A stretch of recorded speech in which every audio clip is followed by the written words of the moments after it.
Good morning, good afternoon, and welcome back to the Butterfly Academy Next Level Success. Y'all, we are at the finish line. For real. We're there, getting almost about to knock down the walls, continue to grow, and be released to continue the race of what we're called to do.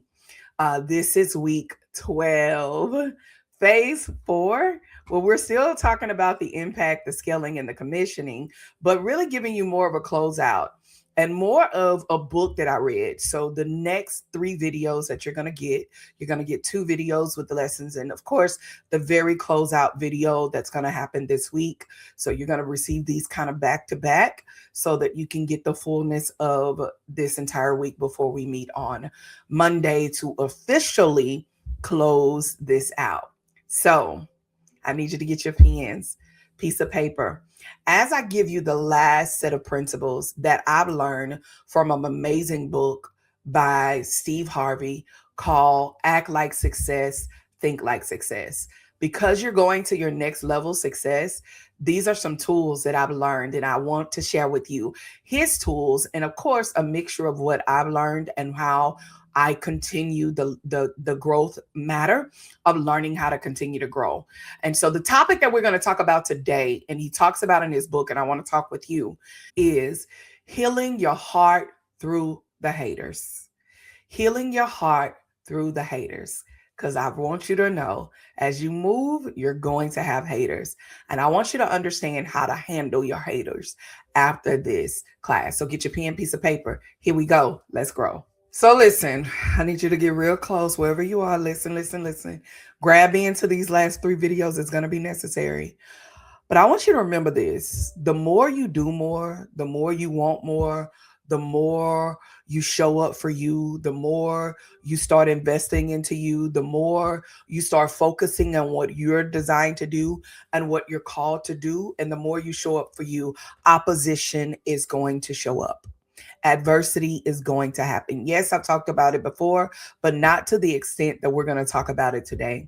So I want you to tell yourself, you got to stop thinking that something is wrong with me, that something, if they say that I'm doing too much, or I'm posting too much, or I got too many businesses, or I'm doing da. If people start to tell you that, watch out for the haters.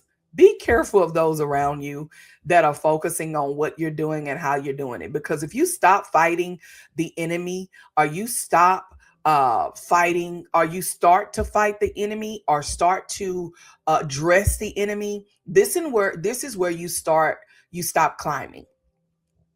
One of the things that TD Jakes, Steve Harvey says in his book, he said the importance of the climb. I want you to write that down. The importance of the climb. The only way you can really, really cure and your enemies, your haters, is that you complete your success. You continue to be successful no matter what. You continue to push forward in what you're called to do. But one of the things he talk about is the importance of the climb, is that nobody I know who is serious about business is out there arguing with anybody that does not have a life, that's not really doing anything, or just focus, or maybe they have a life and you're outdoing them, or whatever. In their mind, they believe that, but you got to make up in your mind as an individual that I cannot focus on what they got to say about me. And if I'm climbing this ladder and I take a moment to step down, that means I have came down to your level when I really need to be leveling up, when I really need to be focusing on what I'm supposed to do. If I respond to everything that somebody got to say about me, baby, and there's a lot they got to say. Understand me? I hear it in the streets, and now I'm to a point, don't even bring it to me, because I really don't know what they're doing or what they got to say, because baby, I really don't follow half of the folks. So I don't want to know what they have to say, because if I do focus on what they have to say, I've just allowed the enemy to win. I've just allowed myself to step down to their level. Again, not saying that I'm more than them, but I'm stepping down to the level of checking or putting you in your place or whatever. I don't have the time or capacity. Right now, I know there's a lot of rumors that's going on with one of my children. And my baby came to me crying. She was hurt about it. And I told her, I said, babe, first of all, you and I know, your parents know, the household know We know what is happening. So at the end of the day, whatever they got to say in these streets, what they think about you is none of your business, which she's a kid. So I understand it still hurts. But I also had to remind my child is that, baby, they are judging what they don't understand. And long as you and God know the real deal, and especially these are grown folks, baby, just say they don't know no better, sugar. Unfortunately, it's a shame I got to tell my child that, but I have to tell her that. Let them folks talk and you keep moving and doing what you're called to do, because there's a mantle on your life. There's an anointing on your life. And if we turn around and we say something to everybody that says something about my children, I'm going to be here forever. I cannot level down when I need to level up to what I'm designed to do. All right. Some of y'all are turning some small moments into major distractions. This is the thing that I learned the most about anyone coming against my family, my church family, whoever, anyone that I love, or even against myself. I had to learn this, that my response gives life to what you think about me. If you respond to someone and give life, one of the things that Steve Harvey says in his book, he says that Tyler Perry called him because it was people that were seeing different things about him, and they were posting on the blog and they was putting all this stuff out there. And Tyler Perry reached out to him and said, man, don't respond to the bloggers. When you do, it becomes a press conference because of your response. Oh, that says a lot. If you didn't catch it, it becomes a press conference. When I give life to something that someone says, and because of how we move within our church, within our nonprofit, within our businesses, because of how I move, I just gave you life. It's like I gave you a whole, you finna run and tell everybody. You understand what I'm saying? I remember my husband posting something on Facebook, and it was an accident. He accidentally posted about a correction that he did with one of the members that was in our church. He posted it, but he was supposed to post it in a pastor's group. He was encouraging the pastors at the time. He had a Facebook group with pastors like I had with the pastors' wives, and he was literally giving it as an understanding of what he did with the correction, which the young lady that got corrected said, Bishop, I understand. You're right. I was wrong for that. And they understood, but he was using it as a lesson. Do you not know within 10 minutes, that thing went up there no longer than 10 minutes. It had went from our church all the way to Huntsville to Livingston. You understand me? And if you know those areas, we're like 20 minutes in between both, right? 20, 30 minutes in between both, but just that quick. And really, that's when the domino effect happened within our church. But because people judge what they did not understand, they took it, which, okay, let's be honest. He should have never put it in. He was really trying to help the pastors, but ain't nothing private when it comes to social media, because those pastors could have took it and spreaded it as well. So it really wasn't a good decision to do. We take your responsibility of that. And baby, he got rid of that Facebook group. He stopped. He was like, oh man, I ain't finna let people use what I say, because if anybody else could have said it, it would have been okay. But because it was Bishop Clyde and Harden Jr. that changed lives, that does stuff in the community, that, you know, I hate to say it, but I am going to say it. My husband is a pillar to a lot of people. So it's like, for him to do that was so big. He's not Steve Harvey. He's not Tyler Perry. But in our city, he does a lot. So it was just like, whoa, did that just happen? I'm talking about this man. He's with the judges and you know what I'm saying? And all the people, like, they know him. So it's just like, you better not do that no more. You learn from it, but you got to understand he could not climb down to even address what happened and what went on. He could not climb down to do that. Now God opened it to where one day he openly within the church, I think years later, he finally brought it up in a sermon that he was teaching, but it was because of where we were going as a church. I don't know how I got caught up in that, but I want you to understand that your reaction or your response will give life to any situation when it comes to that. So you got to understand that you cannot show up to negativity. At the end of the day, let the negativity do what it's going to do. And I promise you the truth will come out. All you got to do is sit and wait.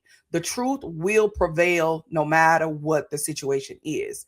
Even with Oprah Winfrey, I'm reminded and this is the negative part of it. This is one of the things he talked about in the book, is that when Oprah Winfrey stopped her show and she said, I'm no longer going to do the Oprah show, but I'm now transitioning into the OWN show, which is Oprah Winfrey Network, right? People talked about her. They dogged her out.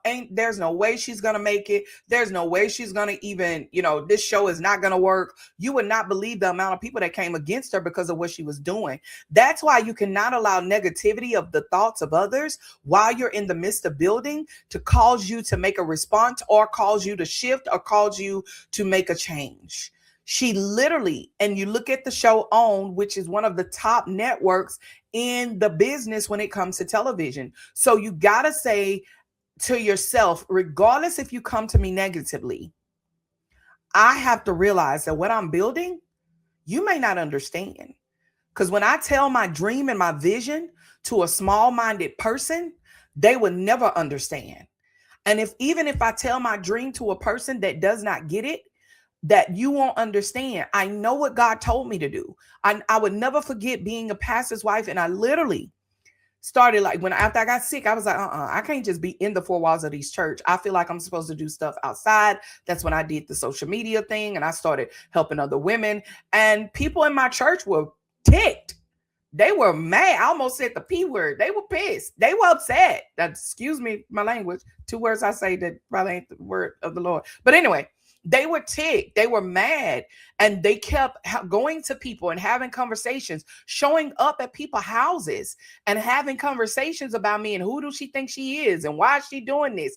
And she thinks she's all that. And well, we don't need to be here if she out here helping everybody else. When I heard that, and they went to people that I poured into, not nobody. Okay, we're going to talk about that. But you got to literally keep moving. This comes with the territory of wanting more. This comes with the territory of seeking more. This comes with the territory of investing in you. It is a part of it. And you got to be willing to know how to handle the haters and the naysayers. You cannot respond, but you got to understand that negativity is going to come with what you're building. Think about it. If I would have took the time to listen to those that had the conversations or went and had meetings, I'm talking about they went to 3 different people's houses. I said, what? Is it that serious about my purpose? I'm not pointing to you because I am, but no, the enemy wants to stop you, and however and whoever he can use is not them, but he's using them to do what he can do to get you to stop what you're doing and stop doing your purpose. All right. So 4 things I want to share with you real quick is that the haters, you must recognize the different type of haters that come around you. Steve Harvey, this is all him. Steve Harvey wrote this in his book. Matter of fact, here's the book right here. He wrote it in his book, Act Like Success, Think Like Success. Amazing book. Just finished it. I said, Lord, you know what you be doing. I just finished the book. But I wanted to share this. He says 4 things about different haters. So number 1, the I hate everything hater. You got the I hate everything hater. Nothing is good enough for them. I promise you, if the sun is shining outside and it's a little cloudy and it's a beautiful day, I promise you that person gonna have a reason to complain. They gonna find a reason to complain. You're gonna have people around you like that that's gonna find a reason to complain about what you're doing. That has nothing to do with them. They also know how to push your buttons.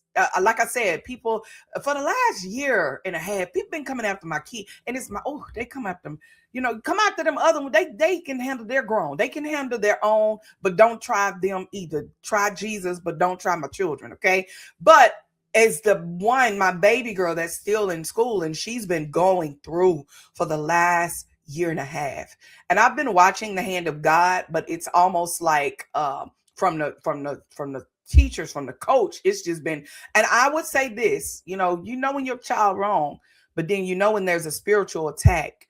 But I know the favor that rests on her life, and I know how the enemy wants to, right? But I have to realize that people that are the I hate everything hater is going to try to do everything they can to push my buttons, and I still can't respond. I got it now. Then there's a certain way you respond, but because I've had to have meetings with the superintendent, I've had to have meetings with the coaches, I've had to have meetings with people. I'm telling you, I've had to have those meetings, and I realize, and then I'm finding out other grown folks saw the mistreatment of my children. So I'm like, why y'all ain't stand up? But that's not their job, no problem. But they were pushing my husband's and I button. And we ain't never been through nothing like that before. But I knew I had to take a step back before I blew up and went off because I saw red. Okay. Because I am a mama's bear and I saw red and I said, okay, Lord, okay, they couldn't get to us. So now you're going after my baby. And it's not you, but it's the spirit within you. And when I realized what I was dealing with, I said, okay, I can breathe. This is a hater that their track record is they done been through some stuff. When I look at your feet and see what you've experienced and what you've been through, oh, I understand why you're hating the way you do. Ooh, when you start, I feel sorry for you. I have empathy for you now. I have sympathy for you now because I realize that you ain't even happy with you. So I can't get mad at you. So I have to realize as a person that, okay, this ain't you. This is the enemy within you that is trying to attack what is on my child or what you're trying to do within my kid. I get it because you can't get me because I've overcome so much. So you try to push the button, but you got to realize and hear me and hear me well. Do not let their energy, their spirit allow you to destroy what you build. You understand? Or what you're building. Don't allow it to destroy your success. Because if I would have reacted the wrong way, because we almost did. Don't get me wrong. Earlier last year, we almost did. My husband and myself, because he don't play about his baby. And I realized this here can mess up our entire legacy. And we can't do that. And we sat back and we watched the hand of God work it in our favor and in my daughter's favor. God, my hands are clean. Love and keep moving because you cannot allow a hater that hates everything take you off track. All right, number 2, you can't allow the drag you down hater. He talks about that. The drag you down hater, they don't hate you because of you. They hate you because of what they wish they could be like you. You understand me? They literally hate you because they wish they could be you. They wish they can do what you're doing. They wish they can make the impact that you make. They wish they could literally do what you do. When I tell you, I've had people tell me about, and different people, that, and it happens every year. Every year I do the band program, someone is trying to convince someone not to be a part of my program. They try to drag it. I'm telling you. And it's just like, really? But I understand because when you have that person that is trying to drag you down, hater, you trying to drag me down, but you really want to be like me. You really want to be you got to watch out for people like that because they will make sure as those people went to the different houses, they were really going to the people that I was impacting. The people that I was empowering. I wish I could make this crap up, but I can't. I've done women's conferences, a retreat before. I did a retreat. This young lady showed up at this retreat and she showed up with a spirit so strong. And it was a python spirit. And I don't know if you're familiar with what spirits are, but python is a spirit that chokes you. It literally wanted to take the life out of this event. It was 30 some women at this event. And this woman was walking around trying to put spells and spiritual things on these women. I'm in warfare because the women are not at the point. They were still babes in Christ. So I had to go into warfare for them because this woman was trying to destroy what God was trying to build within these women and make them mature because it was a 3-day event. I never forget it. That woman walked around that house. And that's a whole nother story. Ask me about it when we go live and tell you how you got to fight against different spirits, but you got to recognize what type of spirit it is that you're fighting against. And not only that, if you get on social media, I would say this, man, I had one on social media. Oh my God. I feel like I never met her. Don't know who she is, but she drew, oh my God.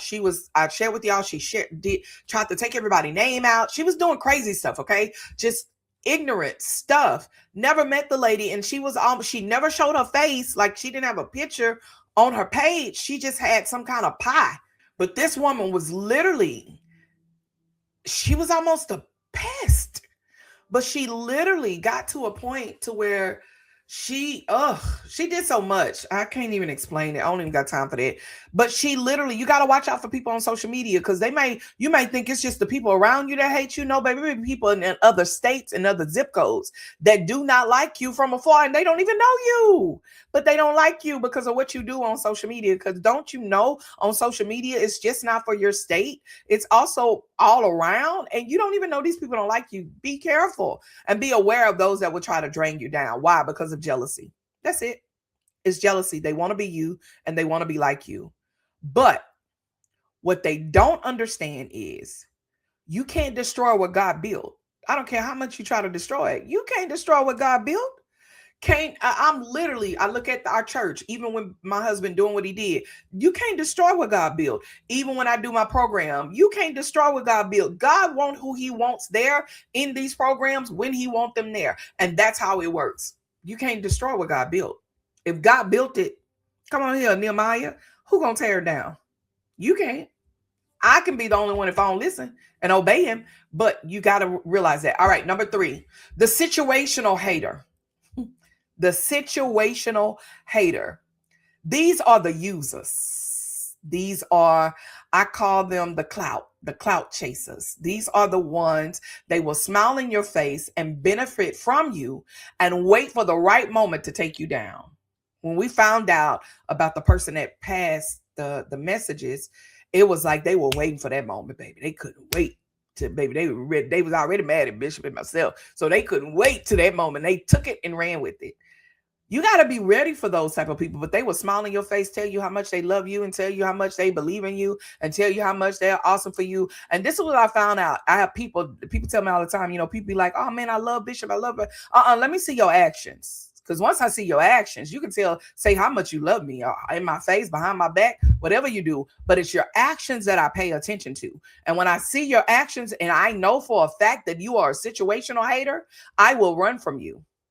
I will. Lord gonna have to work on me with that. I'm not Jesus, but I get nervous of clout chasers. I do not like those type of people around me because they are a snake on the grass, not a grass. They are a snake on the sidewalk. You could see for now. They used to be a snake in the grass for me because I couldn't see you at first. But when you start moving and your veins start to show, ooh, Jesus, I run from those type of people. They will lie and they will spread misinformation about you. You got to be careful of those type of people because if they don't have the truth, they're going to make something up. They're going to create a storyline about you. But they're going to get close enough to you so that they can know everything. That's their power. Their power is to know what you're doing. That's their real power. If they don't have the real information, they don't have real power. But their power is to know everything that you're doing and how you're doing it. There's nobody around me that knows everything that I do. Period. Nobody. I don't care. I will never let nobody get that close again. You don't know everything I'm doing. You know enough, but you don't know everything I'm doing. That's why I always say, if you never spent 24 hours with me, you do not know me. You really need to spend 48 hours with me. You do not know me. All right. Last but not least is the self-hater. This is the self-hater. This is the one that is the worst, I believe. The self-hater is the worst and the most dangerous self-hater. Because this is the one that you see in the mirror, which is you. When you become a self-hater and you become the person that hates you, that's so dangerous. It is the voice that's in your head that says, I'm not enough. It is the voice that's in your head that says, I'm not ready. It is the voice that is in your head that says, I cannot do this. When that happens, you got to deal with that part of you. I would never forget being around my husband. I used to always say, oh my God, I'm just so fat. My husband would say, stop talking about my wife. No, you're not. And if you do, I love you just the way that you are. But if you want to fix that, do something about it. Work on it. But stop talking about my wife. I get mad when you talk about my wife. I don't talk about his wife no more. Because it literally was a thing in me that I hated about me. And I had to learn to embrace or do something about it. Do something about it. When self-hate happens, when you become a self-hater and you don't like nothing about you, That's when I encourage you to get the help that you need so that you can learn how to be. That's why I created BAM, for that person that is not only stuck, but that person that's at a place of burnout. And they are literally on the, and because when you get burnout, that's when you really start to see your life and you feel like you're not enough. You feel like you can't do it. And I come to tell you, my sister, my friend, listen to me. Come here, come close. You can do this. If you put your mind to it and you get the right amount of people around you, sis, you can make this happen for you. You can actually do this. Let me leave you with this. Haters is not a sign that something is wrong. Haters is a sign that something is happening. Something is shaking and breaking and moving and shifting. Anytime you decide to grow or stretch yourself or go to the next level, opposition will show up. But I need you to hear me very well. Tap in. You got to learn that at the end of the day, this battle is not mine. It belongs to the Lord. Give your cares over to Him. You don't have to respond. God will fight your battle. You don't have to prove anything to anyone. God will fight your battle. Protect your heart. Stay away from haters that will cause you to negate and quit on what God told you to build. You understand me? You're called to maturity, man. You're called for more. In this growth, in this level, in this next level of success, your growth requires maturity. It requires maturity. Your maturity says, I don't respond to everything. Your maturity says, I don't go back and forth with unlike-minded people. I'm not going to go back and forth. For what? I'm not doing that. When you don't even understand, you already got an issue. You already a hater. Why would I talk to a hater that's already hating on me? No, thank you. I'm good. I don't go back and forth and look down while I'm climbing and have to step back down, go down to your level. No, we're not doing that in this season. We're maturing. Let them talk. Let them say what they got to say about you. Let them doubt what you're building. Let them misunderstand what you're doing because you can't judge what you don't understand, but they may not understand it, and it is what it is. But also, let them watch you grow. Jesus on the main line. Let them watch you grow from afar. Now, some of you may have to unfollow, but I always say I ain't going to block you because I'm going to let you see what the Lord's going to do. Okay, that's petty. Don't listen to that. Scratch that out. Okay, I'm going to leave it in there, but don't listen to it. Okay, but you want to make sure that you just keep climbing. You don't want to criticize. You want to climb. And let God finish the rest. All right? Listen, I want you to leave your takeaway. I got 2 more videos I want to share with you before we close this thing out. Listen, sis, you are at a place where it is time to win. It is time to prove them wrong. You don't have to prove them wrong, but you got to win. At the end of the day, in the end, you win. Period. It becomes who God has called you to be. Because at the end of the day, your success will say more than anything you could ever explain. Your success will speak louder. I tell people all the time, I'm done. I tell people all the time, I would rather be a public failure than a private success. I would rather be a public failure than a private success, because anything that God gives me in private, He gonna show it openly eventually. So God, do what you're gonna do, but let me stay humble and let me stay on my face before you. So sis, don't stop, don't respond, and don't shrink because of them. Just heal from your haters and keep climbing. Stay blessed. If you don't remember anything else, remember you are a product of God's grace and mercy when you see yourself through God's eyes and not people. Bye-bye.